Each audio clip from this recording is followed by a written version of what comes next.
Wait. You mean to tell me that designers don't just sit at the computer, open Photoshop, and design magically appears from the first try?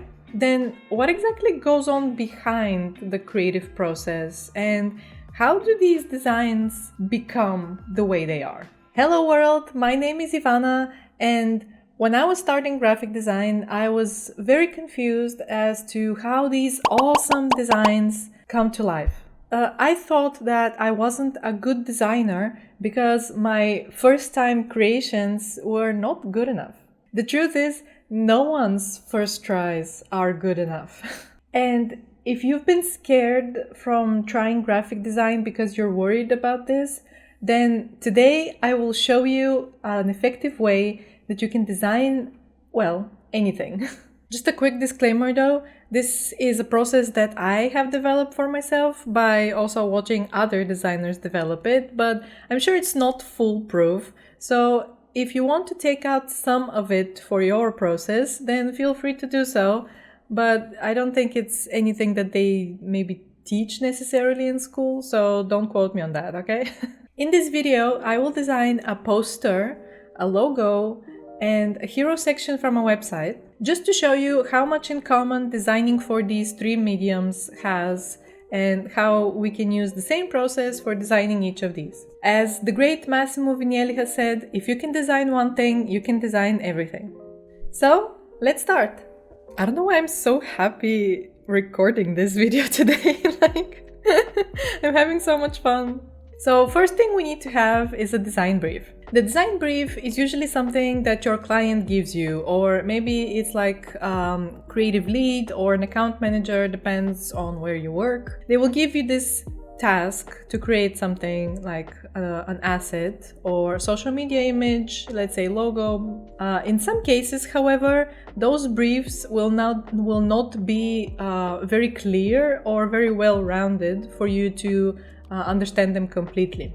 In those cases, it is very important for you to ask the right questions so that you can take out the important information, which is what is the problem that you will be solving by your design and who will you be solving it for. The most important question that you need to ask your client is who is their target audience and what is the problem that you're solving for them. So for our first brief, for our poster design, we have the following brief. The band that we will be designing a poster for is called Nocturno Veil, and they need a poster for their upcoming concert Eclipsed in Fire. The event will be on October 17, 2025 at the Midnight Theater, Chicago, Illinois. We need to include the logo of the organizer Dark Horizon Productions and a call to action to buy tickets on their website.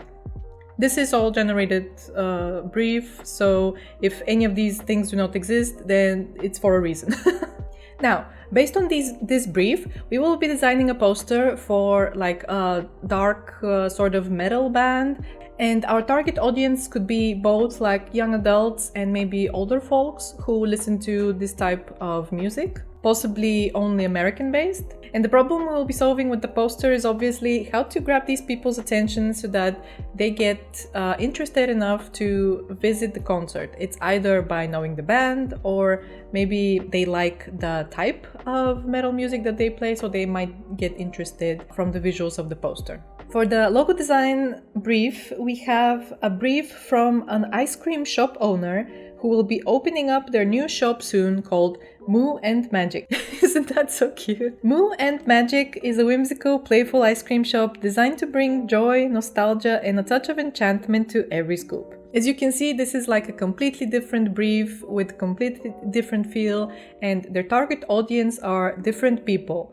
The target audience for Moo and Magic could be like families with kids that want fun and playful either ice cream or environment. We also want to target teens and young adults who might want some Instagrammable either desserts or ice cream shops, for those social media images.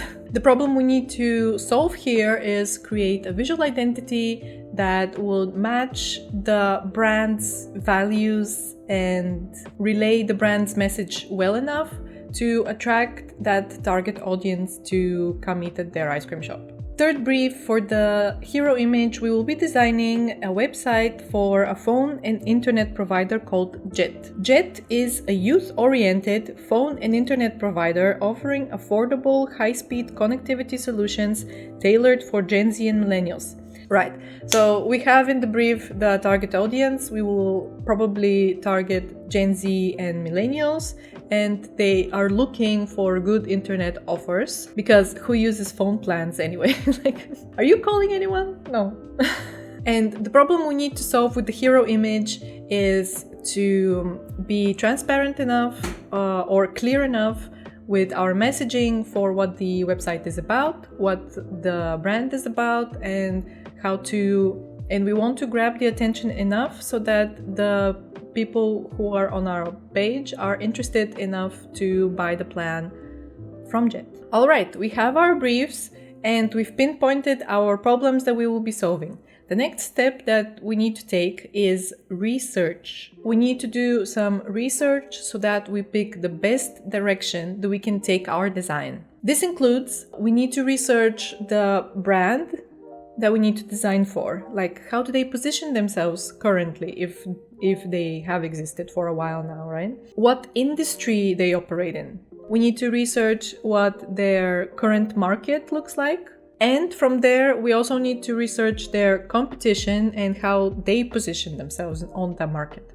In the case of our poster, let's research what other metal bands in the same music style are doing so that we get a better understanding of what the target audience might expect to see. As examples for the same music style, I looked at some posters from Catatonia, which mostly include photo of the band plus the band's name in big letters and the other information in like smaller text. Paradise Lost, whose posters mostly include maybe like illustrations and obviously their logo, like the band's name in big letters. But in all these cases, the feelings that we get from these posters are sort of similar, right? We can take out the similarity between these. It's dark and gloomy feeling, which possibly puts us in the direction of doing this for our poster as well. In the case of the ice cream shop, I checked some of the real life competitors called Salt and Straw, the Milk Bar, and Jenny's Splendid Ice Creams. From what I saw, most of them use very colorful, very playful color palettes, and some of them have these nice wavy script fonts. Their visual identities are bold and out there, and not only with their colors, but their products are big and bold and colorful. So we'll probably try to think in that direction, but I also want to see how can we make ourselves different than the others. And finally, for the internet phone provider, this, the competitors will mostly depend probably on the country you reside in or the brand resides in, so that we know who are the direct competitors in that country. But I checked some of the famous ones from, I think, the US and the UK, simply because their names are big, and I wanted to see what they are doing so that I can compare to the best, so to say. None of them looked very good, and their hero sections were not very eye-catching to me, but this is the competition that I have to work with. Obviously, when you do your research, try to be a little bit more detailed with the country that the brand operates in and who are their direct competitors. Right, we did our research and we know our target audience. Let's try to look for some inspiration. The mood boarding process helps immensely when you try to narrow down your creative direction to one or maybe two stylistic directions. And we need to have these directions so that the design later doesn't look chaotic and taken from several different places. It needs to be cohesive, right?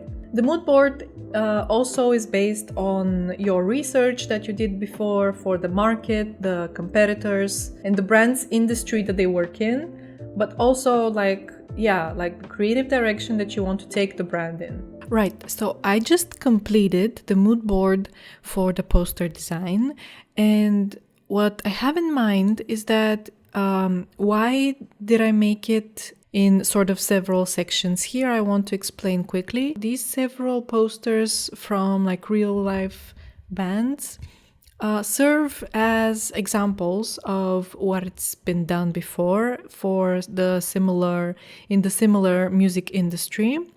While the posters down here that I took out from Behance, I mostly took them as layout examples. These veiled women serve as stylistic choice for the imagery that I want to use. These screenshots of typography are for, well, the typography on the poster, and not how it's laid out necessarily, but as texture, as like how it's a little bit indented in places, how it's broken sort of in some places.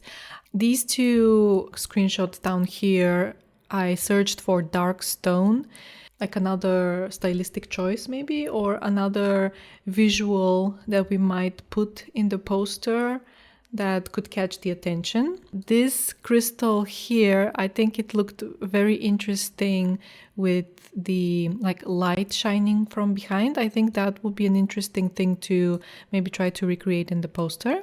So this is sort of what I chose as a mood board here. And as you can see, it's a little bit chaotic, but it is for me to get my mind directed into one specific direction. When adding elements to your mood board, there are some things to consider. I really didn't know how to make mood boards in the beginning, and so I usually just Googled or like searched in Pinterest for the exact same industry that I'm designing for. If it was an IT company, I will only search what other IT companies look like.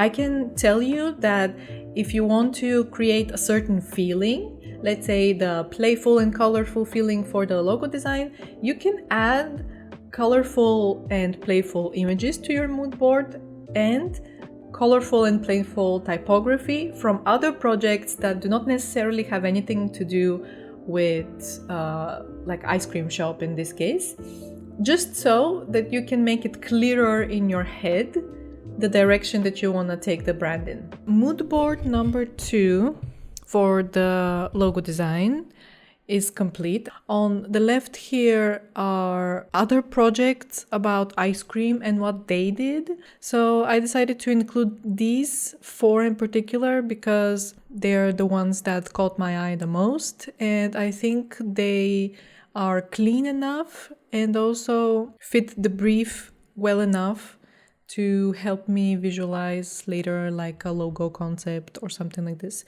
I saw there is a common thread with the colors, and that are purple, orange, maybe some blue and some yellow. Because I like how these look here, maybe I can try a color scheme out of them. And because the word magic from the brand name sort of predisposes to using like purplish because it's some mystical color and magic is a bit mystical. You can put in that mood board things for the whole visual identity. I don't know if you can see this typography here, Cora, and I thought it was very interesting because our ice cream brand is also a little bit maybe targeted to younger. Having it being a little bit more playful might be good. The letter F here extends and winds down, and it looked really interesting. So this is also something that gives me ideas that I might use later in the logo concept. If you want a more luxurious feel, then include luxurious imagery and typography from other projects. As long as it remained cohesive, you know, between the mood board remains cohesive with the direction that you want. For posters or, I don't know, websites, add things that might give you ideas for typography or layout or color combinations that you maybe haven't considered before. If you're designing a logo, add examples of logos that you like. They don't necessarily need to be in the same industry, but like the feeling that you want to exude, and maybe color palettes that have inspired you, and yeah, things like that. Amazing. We have our mood boards now. it's time to brainstorm ideas and concepts for the actual designs. You saw how different the mood boards are for each of our briefs. So this means that the concept ideas that we will have for each of them will probably be very different. Everything up until this point that we did has been to gather enough information for us to start generating these ideas, which is some of the most important work that you will be doing in your process. Start putting your ideas out on a piece of paper, or I like to also maybe work in Figma because it's just a little bit easier to use to brain dump some of the layouts, for example, that you want to do. Let's start with our first mood board and start brainstorming ideas on how to find the perfect solution for the client's problem. So I like sketching out the layouts for the poster that could fit the brief and also fit my design ideas that I have in my mind. I like to put them on paper first because it's very easy to draw them, sketch them really quickly, and you don't really have to put text or like real text on them. You can just put filled out rectangles, but just so that you can sketch where the text is going, so that you can visually see what part of the layout this will take and how heavy it will be with the like visual hierarchy, right?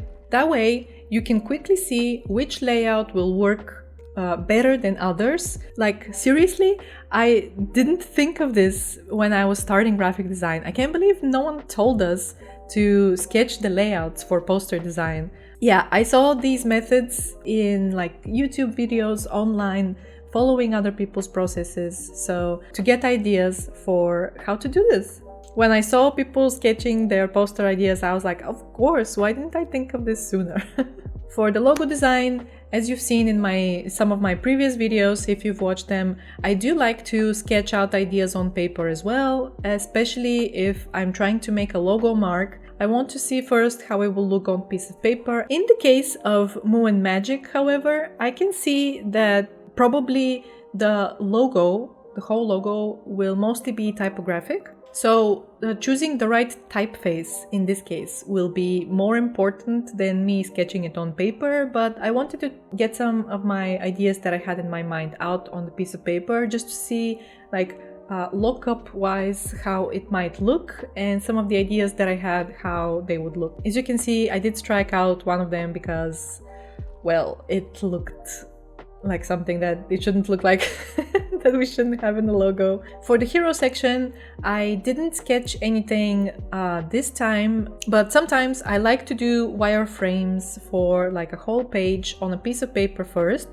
or you can also do it in Figma if you're feeling like very familiar with the software. But if you want to sketch out your hero section, again, you can do it on a piece of paper. It's very fast and you can just show it to someone to tell you like if that works well or not. Only after I get some ideas out on paper, I want to start the execution process, as in going to Photoshop, Illustrator, or Figma and start working on these ideas and see which one works best.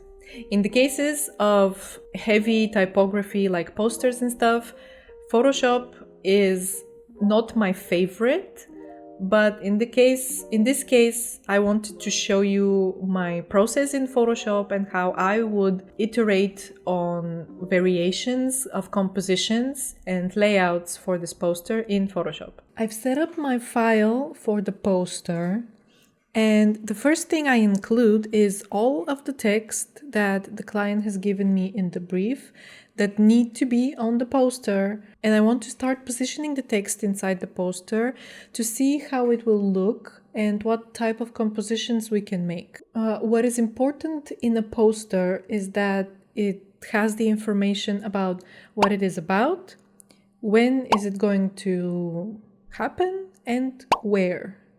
The tickets now available, for example, on the website is serving as a call to action for people to go purchase tickets, obviously. But I think it's with the lowest hierarchy, like priority. So it will probably be the smallest information somewhere at the bottom, but it's important for people to find out where and when and which band, I suppose.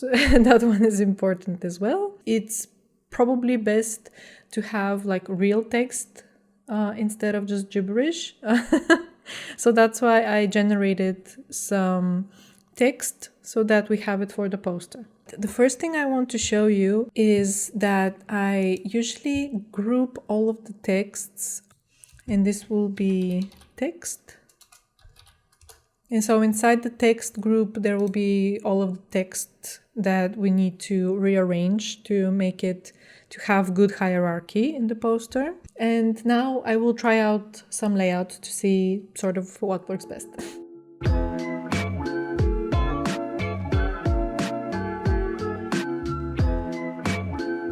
All right, and the first composition is a completely centered one.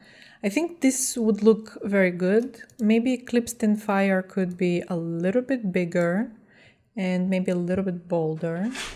And now if you want to save this composition, I sometimes just group all of it and then make another duplicate group of this and hide the previous one, and then start changing this composition here so that you go from composition to composition. For the second composition, I was thinking to have the band name bigger and down here.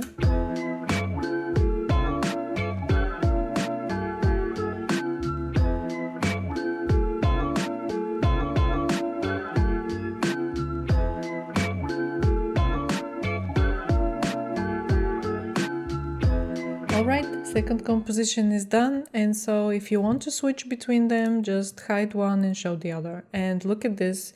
Obviously the second one looks a little bit better. This is the power of iteration. After you start making something, you start making either a poster, a logo, hero section. You start with one idea, but then you start iterating on it, and you see how much better it could become. You constantly strive to make it better. In this case, it is the hierarchy that we're iterating on and trying to make better for better readability. The idea of the goal of the customer is to make people attend the concert. What is important for that? It is important to have the most important information big enough, easily scannable on the poster, so that people can easily find out the information from the poster. And if you want to make more compositions, copy the text and rearrange it in a better way. In the case of images, I usually prefer to have these first, the text first set, so that I know where to put my images. If some of your ideas don't work, don't worry about it, just scrap it and continue forward with other ideas and iterate, experiment, try out different things. I want to talk about the logo, how to put now the logo in Illustrator. If you have a sketch that you really liked, you can take a photo of it and upload it to your computer so that you can illustrate it in Illustrator afterwards, vectorize it. In my case, I will start with an empty document and I will write in the text the brand name, which is called Moo and Magic. And I will do a search of the fonts that I think fit this brand, that would look good. Again, just like with the poster, I start with the text. I want to know that I have the text set because we need it to be readable. We need it to fit the brief, of course, because it's a logo. In this case, the font should fit the brand. This is usually a good direction on how to start with the logo, especially with maybe having some ideas. If you have some interesting typefaces that you've recently downloaded, just like I did yesterday, and it might give you even more ideas.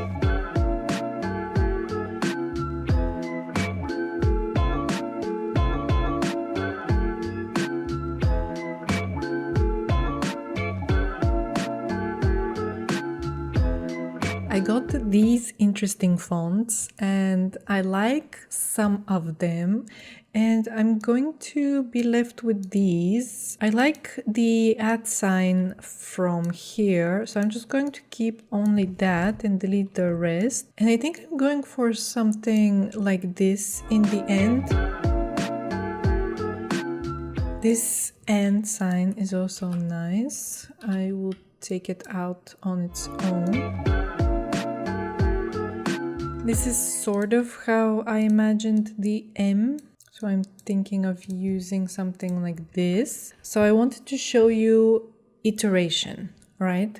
You build on top of something that you already have, but try not to lose the previous thing so that you can go back to it if you need to. This text in this font, I'm gonna keep it in the font, but I'm gonna make a copy and then I'm going to turn it in outlines.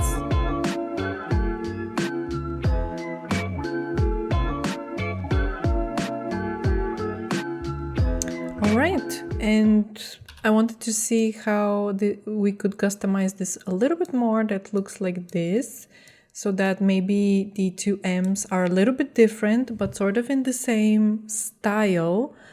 And then we just add the other letters to it. And here again, I keep these as a backup. And when I make the copy, then I turn it to outlines. I will consider this first draft. And again, do not delete. You don't delete anything that you're working on, so that you can go back to it and redo or recopy, or, you know, go back to the previous iteration so that you don't lose any of your work, because you will be very unhappy later if you do. So from your first draft, just copy and continue refining it and iterating on the letters. So maybe we remove this M and just copy this M just to see how it will look. Then we copy this and we try to see where better we can fit this ampersand sign. And so this is why the designer's Illustrator file looks like a huge pile of randomly placed things. But for you, it is not random, it's organized chaos, because you've worked through the progressions of each logo, for example, and you know what you did in each of these iterations and what are the small changes that no one else notices but you. And so, yeah, this is when we go to the next step, iteration, this is my advice. It's to iterate on whatever it is that you had an idea for. Iterate on it just to see how it will look like. If it doesn't work out, it doesn't work out. Just scrap the idea, it's fine. Do not be tempted to fall in love with your first idea. Even if it's a good idea and it might work, try out other things as well, okay? Try out other directions, see if something works better, if something pops up to you, if you can implement it in the previous idea, if you can merge two ideas. Just experiment and get ideas again out quickly in the either Photoshop, Illustrator, just so that you know that you've tried that direction. If someone asks you then, have you tried doing it like this? And then you're like, yes, I tried it like this, and I made the decision to not use that because so and so, right? You now have educated response to those suggestions. Now for the hero section, that's last. I have the main headline, that will be the most important thing. And then the call to action is also important. And then usually there are some sub headlines as well, explaining further the main headline. Like I said with the other two examples, we start with the text. We check the hierarchy, how well it is, so that we know what people scan first, what people read first, what people read second, how visible and what contrast does the CTA have. Better contrast like this. And then we have this version, but I also want to make another version that I want to see how it looks centered. This also looks good, and I think we can even scale this up a little bit more. Yes. And this could be like a longer paragraph, and then the CTA below.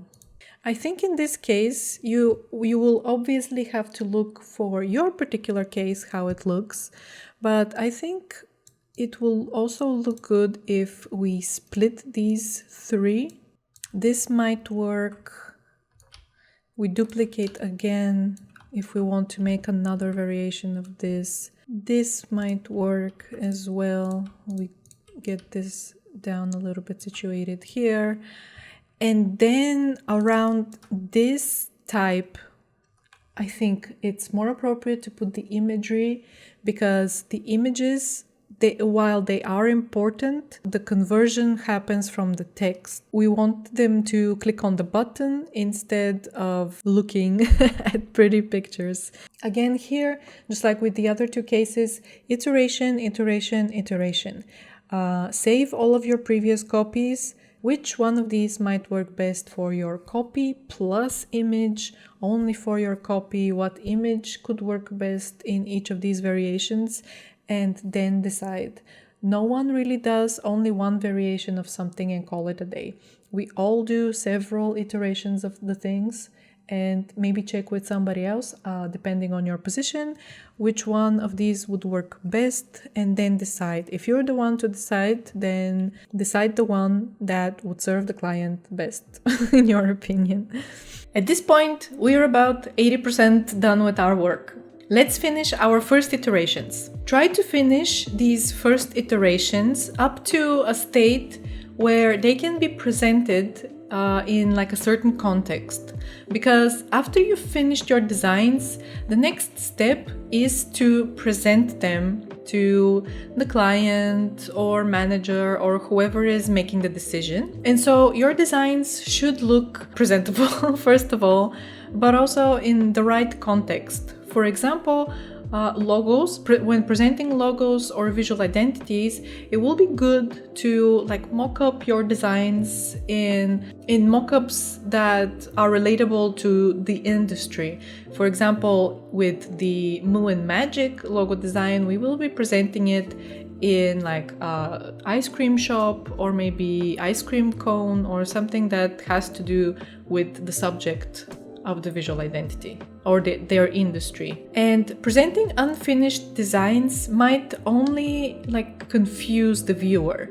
They can also give you some feedback on these unfinished parts, because they can see these things and that will not be beneficial to you. So in my case now, you will be the client, and tell me down in the comments. Write down how I did, was it close to the brief, what do you think about it, and let's discuss.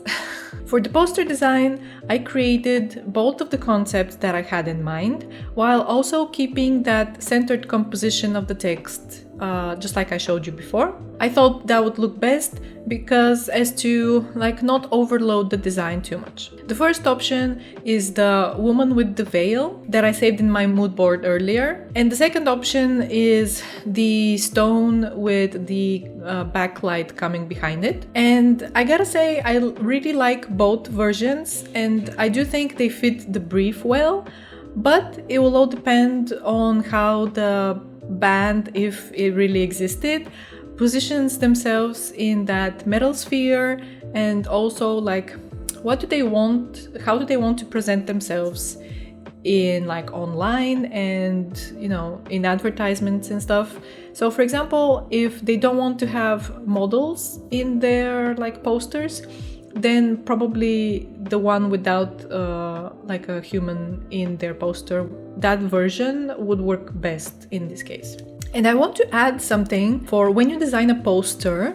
Think also how you can migrate this design into other forms of advertisement. For example, social media images in square format, or let's say the event will have a Facebook page and that Facebook page needs a cover, which will be landscape format. So you need to be able to make the same design work in landscape mode. For the Moo and Magic logo, I played a little bit more with the typography and I made some more custom letters, and it ended up looking something like this. Just like I imagined it, very playful, a lot of curves, fun, typography, and vibrant, saturated colors. The letter I in Magic is supposed to be sort of like a magic wand or something, so I really hope it looks like this. At least that was my idea. Finishing up the hero section was a little bit easier because there weren't that many compositions to choose from. And so to make it relatable to the target audience, I just added pictures of young looking people. To add some social proof, I added sort of like their names and occupation to make it seem like they have chosen JED for their plan. I'm pretty satisfied with how this turned out, actually, and it will all depend on the client which one they choose in the final design. So let me know down in the comments what you think would work best for the hero section. After you've received your feedback from the client, it is time to refine your designs. What type of feedback you receive will depend on the research you've made beforehand, how well you've done that research, which design decisions you made to get to the final solution, and how close this solution is to the brief. To receive the right feedback, it is also important to present your designs well. This will definitely come with time, and you will get more comfortable presenting because you will be more secure in your decisions that you've made, your design decisions. To respond well to the feedback, it would mean that you would need to make some probably changes to your designs. These changes could end up being only stylistic choices, but if you haven't done research well enough, the design changes might need to be fundamental. You might need to go all the way back to the step with the research and start all over again. But usually feedback is mainly on the execution of the design, which means that you go back, change whatever it is that the client wants for you to change as their feedback. Obviously listen to what they have to say before moving again to the feedback stage. A couple of more times back and forth will probably get you closer and closer to your final designs and with what the client actually wanted in their brief. See? It's so easy. I mean, sure, it's not as easy as I thought in the beginning, but having done research before you start designing, making more educated decisions based on this research, this is one of the most important things that I had to learn about the design process. So I know I'm putting these literally at the end of this very long video, but if you want shorter videos with design process steps from long-time experienced designers, then check this video from Flux Academy, and then check this video from Satori Graphics explaining the design process. I also hope you learned something today, and if you did, please like the video and share it with someone who might also benefit from hearing this information. Please subscribe also if you want more videos like this one. And I also film behind the scenes of my freelance journey, so if you're interested in something like that, I would be very thankful if you continue watching. So with that said, thank you very much for watching. I really appreciate it, and I'll see you in the next one. Bye!